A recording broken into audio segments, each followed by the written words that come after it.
hundreds of millions of dollars for exhibition golf. Let's follow the money. Live Golf is funded by Saudi Arabia's wealth fund. Saudi Arabia gets its money from oil. Oil they sell to Americans. And now they're driving gas prices even higher.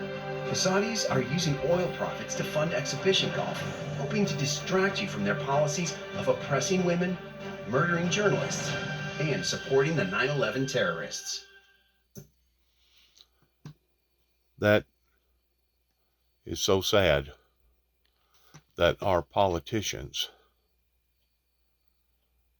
that was in power during 9/11 has allowed for this to occur illegitimately against their own people. As far as I'm concerned, the people that should be held liable for high treason, which is bad enough with what Donald Trump tried to pull the wool over people's eyes here in America and starting basically a national riot against various people in the Capitol. But it was the very people that was in the Capitol, or let me put it this way, it was the very people that's been in power associated with the Capitol for the past 30 plus years that has been a part of this whole scenario of injustice that has been committed upon to the American people towards 9/11 that was sponsored by Saudi Arabians and their dirty, bloody, dark money that now they're bedding down with poisonous Putin in purposely wanting to stifle the oil production so that they can drive the prices up that much further and harm and hurt that many more people in the world. It's a clear indication that these people over there that we called our allies could give a rat's you-know-what pertaining to the benefit and the well-being of not only the American people, but the vast majority of the world, because this that poisonous Putin is involved in is not just affecting high prices over here in America, but it's affecting high prices all over the planet. And of course, if you jack up the energy prices, you jack up the food prices. If you jack up both together, there's going to be a lot of people this fall and this winter, especially over in the Europe, UK, Sweden, not so much Sweden because they've got plenty of money, or most of them do, but there's going to be a lot of people that's going to hurt this winter, that's either going to have to choose between heat and not buying medication, or buying medication and not buying food, or not being able to buy food just to be able to stay warm. There's going to be a lot of discrepancies happening in people's lives just on account of these people that I've been telling people about now for 30 plus years, of the existence of this physical Luciferian Lucifer that has stuck its ugly head out in people now identifying who actually plotted and masterminded 9/11. To this day, the Cheneys, the Bushes, those that was associated with Ronald Reagan and Mr. Senior Bush what is his name? I call him Senior Bush, has not given an account towards the latest discoveries that the FBI and the U.S. Marshals have now come across in identifying a money trail to where we know for a fact that it was the Saudis that was financing the very terrorists that come to America that killed almost 3,000 people. It's come full circle in identifying who was actually in behind 9/11. And we as an Americans, rather than us punishing those who was supposed to have been the watchman on the wall in preventing stuff like this from occurring, rather than punishing them, we're still patting them on the back or letting them get away with what has occurred here that has basically turned our country and this planet totally upside down. So if there was ever a time that we, as good, strong Christian Americans, needed to stick together in identifying what has happened here pertaining to this this travesty or this atrocity that has occurred, it is today more essential than any other time pertaining to seeing true justice performed in regards towards us being under siege and under attack and basically being bought out by our own people from within.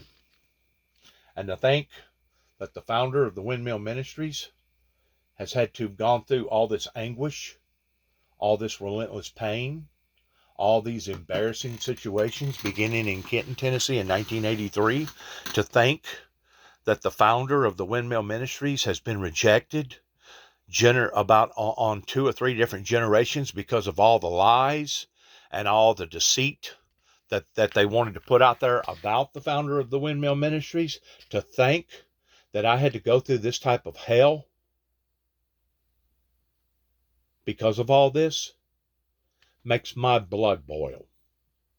It outrages me pertaining to what has occurred here in regards towards not just the Saudis in behind 9/11, but the fact that there were so many people here in America that dropped the ball that either didn't recognize it or covered it up because they was afraid that if they fully disclosed what was going on, it was going to cause havoc in the White House. You don't think that these people that we have hired and put in these high-ranking positions are going to be held accountable one day in the world to come, in the hereafter? You doggone right they will be. And it ain't just politicians. It was a whole lot of evangelists and preachers at that time that knew that what had occurred in the individual's life that's sitting in behind this camera right now talking, they knew that those events was in fact factual. They knew. But they sat idly by and they let America basically become Satan's personal whipping post, which has now put us where we are today. Actually, if it does anything, it remorsefully sickens me to think that we had good, sound people that we thought was good, sound people pertaining to the Bush family, that their originality of oil, crude oil, goes all the way back even before Walter H. Bush's life. His father was an oil tycoon. It went all the way back into the 30s or the 40s in dealing with Saudi Arabia. And to think that so many of our grand politicians and preachers slid it over to the side and acting like that it wasn't going to be discovered. It's sickening. It breaks my heart. And you know, if it breaks my heart towards me being still in a human form, you know good and well how harsh that it breaks God the Father's heart. Especially after it occurring 21 years ago. 21 years ago was whenever that occurred. That has basically been the beginning of the end towards turning not only America but the world totally upside down on account of this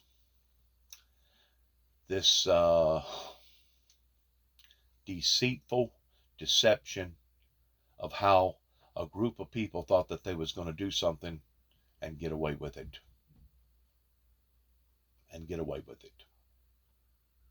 It's a heartbreak that goes beyond anything that I've ever read about or studied about pertaining to our American history.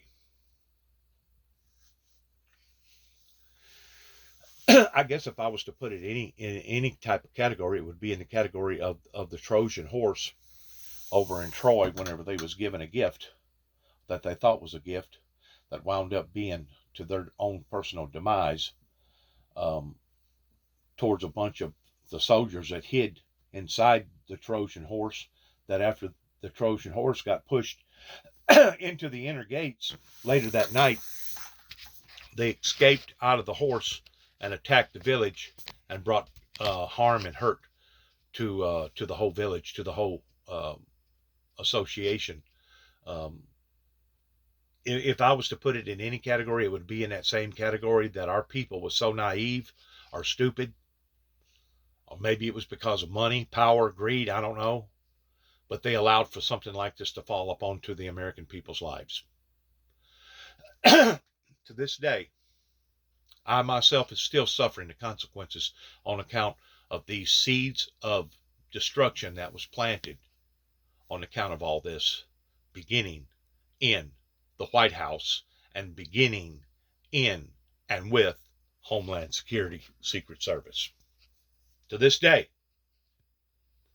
they're still telling malicious lies and not listening to the things that I'm telling them.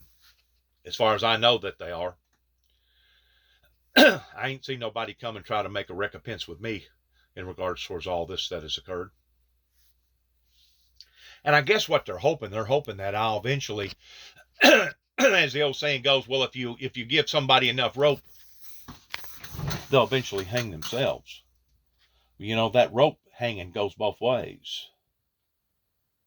The rope hanging goes both ways, and basically the American politicians and the corrupt preachers have hung themselves. It has taken 30 plus years of abuse, 30 plus years of being victimized, 30 plus years of being looked down upon, mocked, made fun of. Lost a brother in the middle of a battle because of being attacked, being hunted right here on our own property at 430 Beach Grove Road or 291 Thompson Road. It has taken 30 something years to finally see it come full course, to come back around.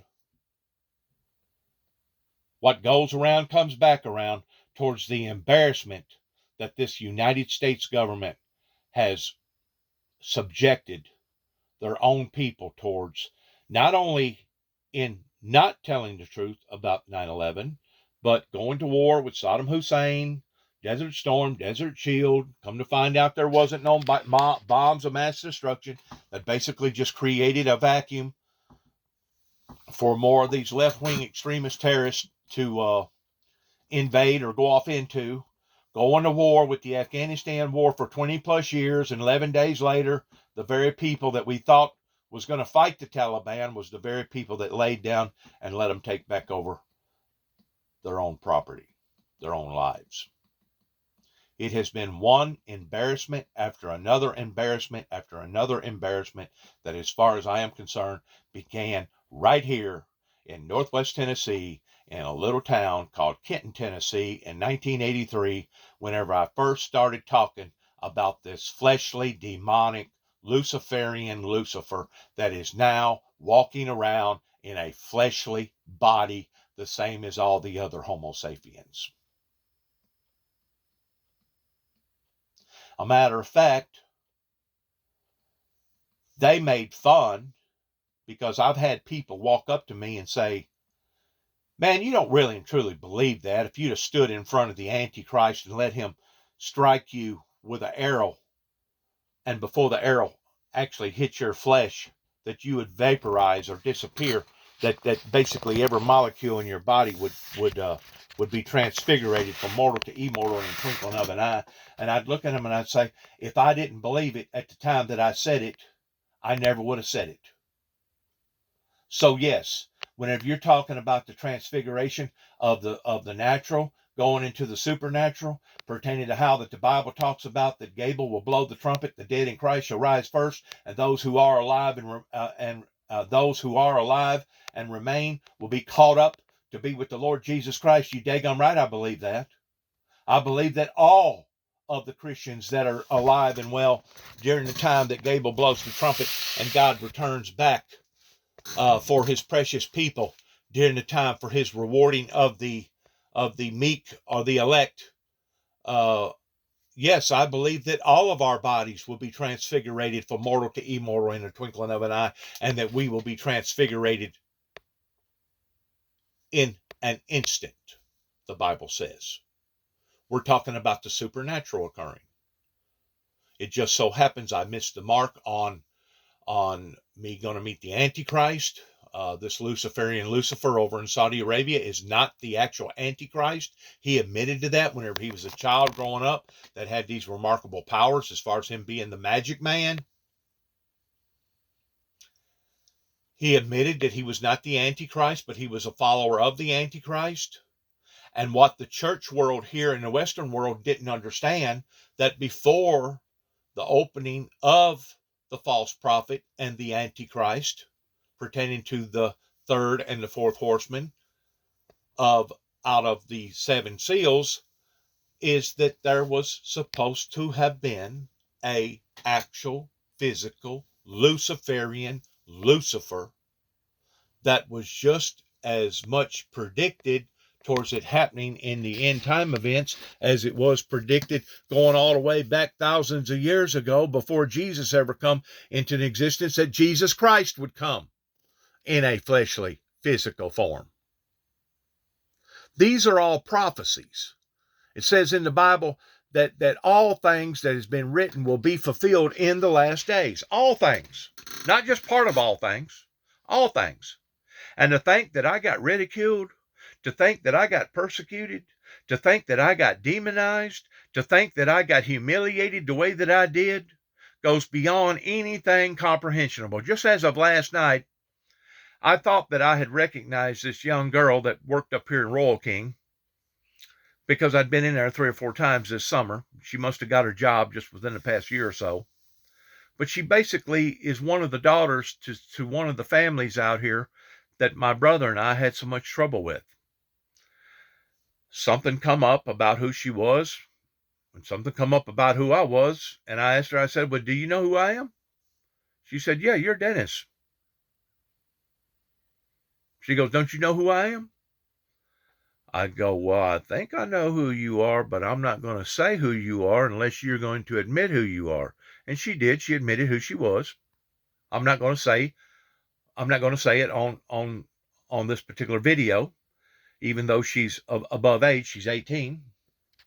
She goes, well, I was too young to know about what all was going on way back then, because at that time, whenever my brother actually become deceased, she would have been basically 13, and all the stuff leading into her becoming 13, she was basically about 9 years old whenever I first come back here.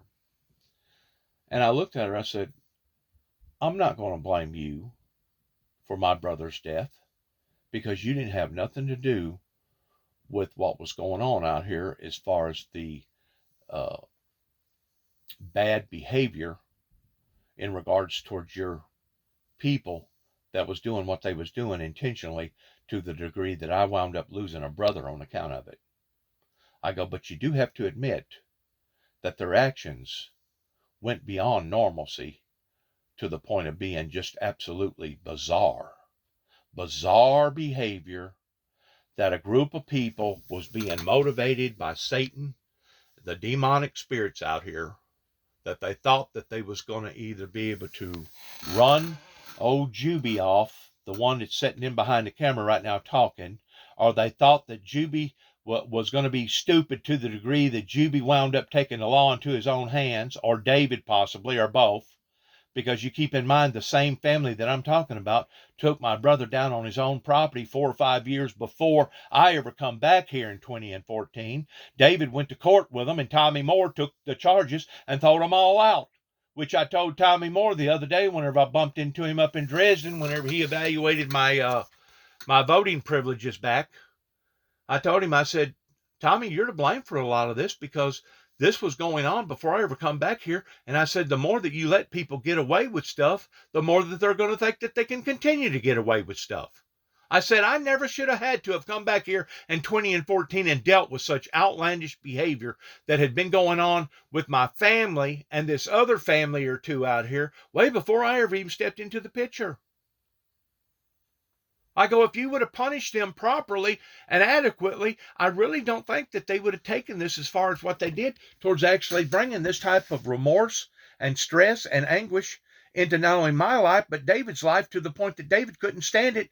And basically all the stress and the tension and the embarrassment and being ridiculed the way that he was, he couldn't take it. He couldn't handle it. It drove him to an early death at the age of 51. And it actually drove me to a state of worser health. I was already suffering to begin with because of being poisoned up in Kentucky by Judge Woodall by forcefully making me take this drug called Risperdal. I was already failing in health. I just didn't know how badly that my health was declining at that time. But then whenever all this happened, oh God, it just threw me off into a state of depression, unlike any other state of depression that I'd ever been in. And that's exactly what these people wanted out here. They wanted to drive me to my own death. But instead of driving me to my own death or driving me out, they actually drove my brother,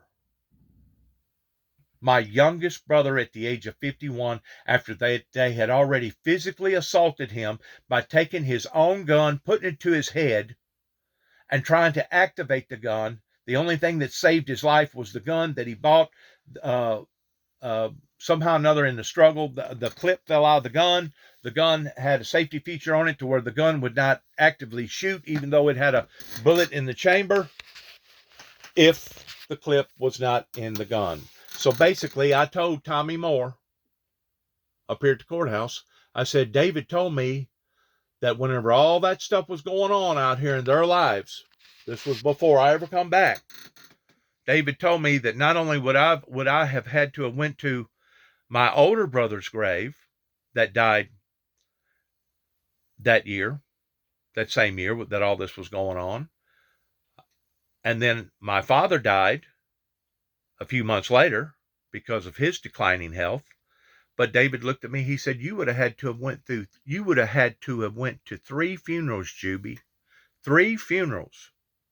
If that gun that I had purchased that fell out of my pocket, that this particular family grabbed up and put to my own head, that if it didn't have that safety feature on it, you would have went to 3 funerals versus only 2, all within a year span.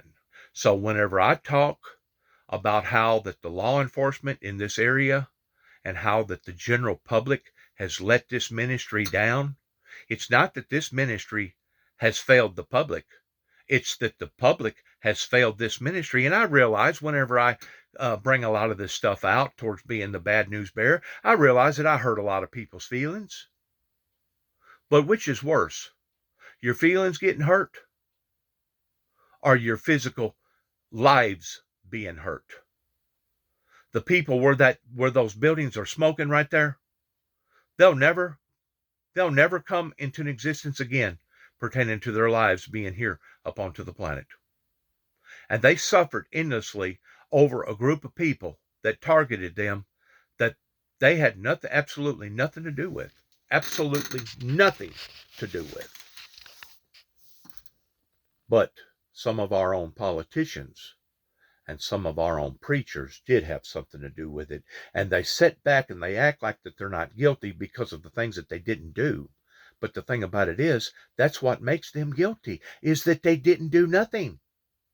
They didn't support the ideology of the windmill ministries that began 30 plus years ago here in Northwest Tennessee. And they stand back and say, well, we didn't do nothing to him. That's just it. You didn't do nothing for him. And you're going to be held just as guilty by not doing nothing for him than you would have been if you would have done something directly to him. That's the part that they don't, or they act like that they don't understand. But I think in reality, they're going to understand it one day. They're going to understand that the mutiny, that Lucifer, that the spiritual Lucifer began, the Antichrist up in heaven, that a third of the angels wound up having a brawl, a fight, a battle, war in heaven. The Bible talks about that. Those 2/3 that stuck together, they stuck together through the thick and the thin. It's the other third that was gullible that wound up following after that one bad entity, which was Lucifer himself. It's that third that didn't stand up with the other 2/3 that will be held just as guilty as the perpetrator that started the mutiny to begin with, which was the very Antichrist up in heaven. And that's the way it's going to be up in the supernatural world, and that's also the way that it's going to be right here in our world. And people don't realize that, but it's coming. Accountability issues are coming, and whatever a person has done, they'll be held accountable for, or whatever that they didn't do that they should have done, they'll be held accountable for, and so will I. These are all the standards of the Heavenly Father, and once we start breaking them standards, consequences arises. And what you just got through hearing on TV are some of those consequences that has arisen just within the past 30 plus years, since basically a resistance movement began right here in Northwest Tennessee, over in Kenton, Tennessee, in City Hall, pertaining to Damian Cross and a bunch of dirty cops and a bunch of dirty people over there, that after me going over seeking some sort of help, the type of help that I got was destruction. The individual that's talking in behind this camera right now, he didn't receive a proper reading as far as putting out a SOS to those authority figures over there. It's unbelievable in the damage that they have created for not only the founder of the Windmill Ministries, but their own lives. It's unbelievable that the unaccountability that still is residing amongst these people, that they still think that they have gotten away with this. And I'm just not talking about the terrorists that died or the people that financed the terrorists. I'm talking about the people right here in Tennessee that took a part in this. Thanks again to all of us. Good luck to all of us as we end this program by saying, God bless America, God bless our troops, and God bless America's endeavors towards where we go from this moment on. Thanks again. And yes, shalom. In the 9/11 terrorists.